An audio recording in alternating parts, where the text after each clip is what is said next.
Hi there, I'm John from CNCKing.com, and today we make custom UV printer jig for highlighters.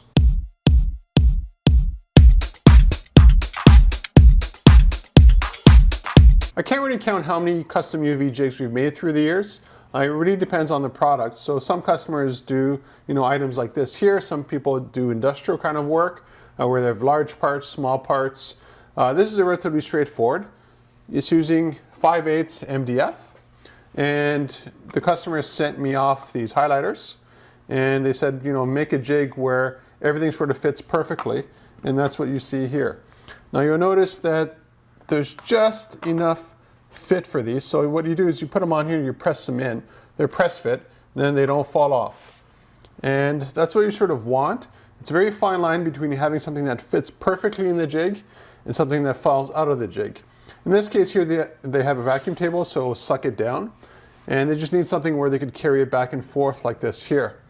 And for this customer, they only wanted one jig, but we can also make multiples and also make writing on there. So this is jig 1 of 5, 2 of, and so forth.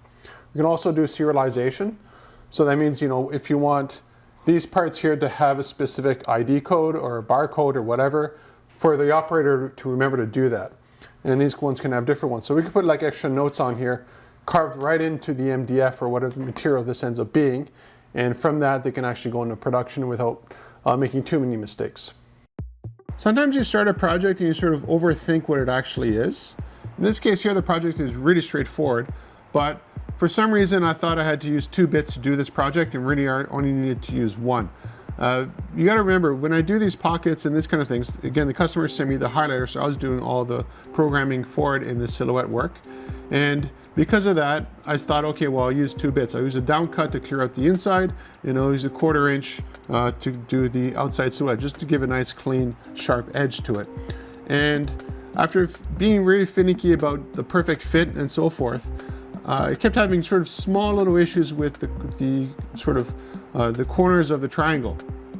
And because of that, I decided, I'll just go with 1 bit to start off and then go back to 2 bits. So I ended up using my 1/2 inch diameter down cut, and it did such a perfect job at the corners because you just have a little bit of give, like it's fractions of an inch to get that perfect fit. And plastic has a bit of give to it as well. So what I was doing when I was using the 1/4 inch bit is I was being a little bit too precise with it. And that's why I was having issues. But as soon as I just dropped to just 1 bit, they have the same precision, they just cut the same area. I just simplified my pathing process dramatically. And as a result of that, I was able to move this project forward pretty fast. So it's something I had to keep in mind in the future. If you can use 3-4 bits, great. This machine can have 19 bits. But you tend to overthink, hey, I gotta use all these bits, and really you don't have to.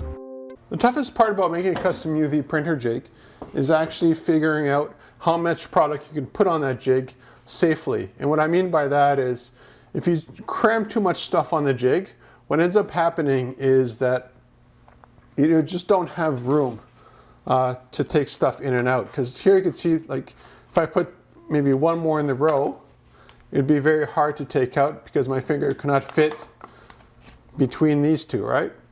So these are a lot of little things that you have to watch out for.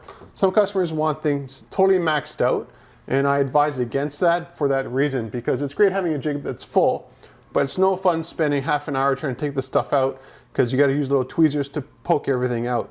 You're better off in a production environment to have just enough room to remove items easily and safely.